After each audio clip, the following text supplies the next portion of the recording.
গ্রামগঞ্জে একটা কথা বলে যে আমের গুটি বস্তায় উঠিয়ে মাল হয়েছে, অর্থাৎ আমের যে গুটি ছোট অবস্থায় আমের যে কুড়িগুলো থাকে ওইগুলো যখন ঝরে যায় তখন আগে কেউ খাইতো না, বর্তমান সময় এটা কিন্তু আর বাদ যায় না।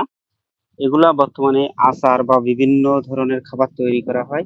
ওই গুটিগুলো ঝরে গেলেও ওইগুলো পুড়াই বাজারে বিক্রি করা যায়। তো যাই হোক দর্শক শ্রোতা, আমাদের গ্রামে গঞ্জের রাস্তার আশেপাশে যে তুত গাছগুলো থাকতো, তাকে ইংরেজিতে মালবেরি বলে। তো এই মালবেরির ফল বর্তমানে মাল হয়েছে। তো যাই হোক দর্শক শ্রোতা, এই মালবেরি ফলের আমাদের দেশে চাহিদা না থাকলেও বিদেশে, বিশ্বের বিভিন্ন দেশে কিন্তু ব্যাপক চাহিদা এবং ব্যাপক দাম। তো দর্শক শ্রোতা, আপনারা স্ক্রিনে দেখতে পাচ্ছেন যে মালবেরি গাছ এখানে বাণিজ্যিক ভাবে চাষ করা হয়েছে এবং এখানে ফল দেখতে পাচ্ছেন কত সুন্দর টসটসে, একেবারে পেকে গেছে, একেবারে কালো হয়ে গেছে, কালো জামের মতো। তো দর্শক শ্রোতা, এই মালবেরি ফল ইউরোপ আমেরিকা সহ বিভিন্ন দেশে, উন্নত দেশগুলোতে এই ফলের ব্যাপক চাহিদা রয়েছে এবং বাণিজ্যিকভাবে কিন্তু চাষ হয়। তো দর্শক শ্রোতা, আমরা যে তুত গাছগুলো দেখতাম ছোটবেলায় আমাদের রাস্তার আশেপাশে চাষ করতো, বিশেষ করে বেড়াকে রথায়নে চাষ করা হতো।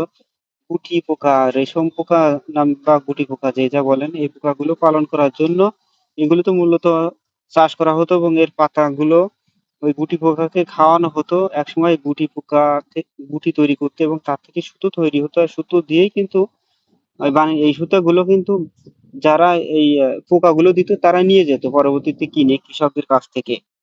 তো দর্শক শ্রোতা, অনেক সময় দেখেছি যে এই পোকা প্রজাপতি হয়ে উড়িয়েও যেত।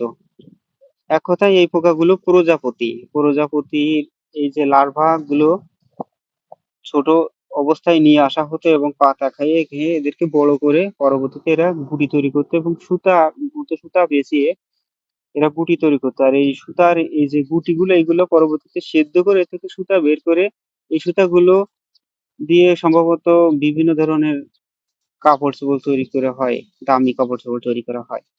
তো যাই হোক দর্শক শ্রোতা, মালবেরি নিয়ে আপনাদের সামনে আজকে অনেক কথা বললাম। মালবেরি বা তুত ফল ছোটবেলায় অনেক খেয়েছি, আসলে এতে অনেক পুষ্টিগুণ আছে। এটা টক টক লাগে খাইতে বেশ, কিছুটা আঙ্গুরের মতো দেখতে হলেও স্বাদটা একটু টক টক জাতীয়। তো দর্শক শ্রোতা, ভিডিওটি দেখে ভালো লাগলে অবশ্যই ভিডিওতে লাইক কমেন্ট এবং শেয়ার দিবেন। এবং আমাদের যে আপনি যদি ইউটিউব চ্যানেল থেকে দেখে থাকেন তাহলে চ্যানেলটি সাবস্ক্রাইব করবেন এবং ফেসবুক পেজ থেকে দেখলে আপনারা পেজটা ফলো দিয়ে রাখবেন। তো দর্শক শ্রোতা, আজ এই পর্যন্ত। সবাই ভালো থাকবেন, সুস্থ থাকবেন, সবার জন্য রইল অনেক অনেক শুভকামনা। আল্লাহ হাফেজ।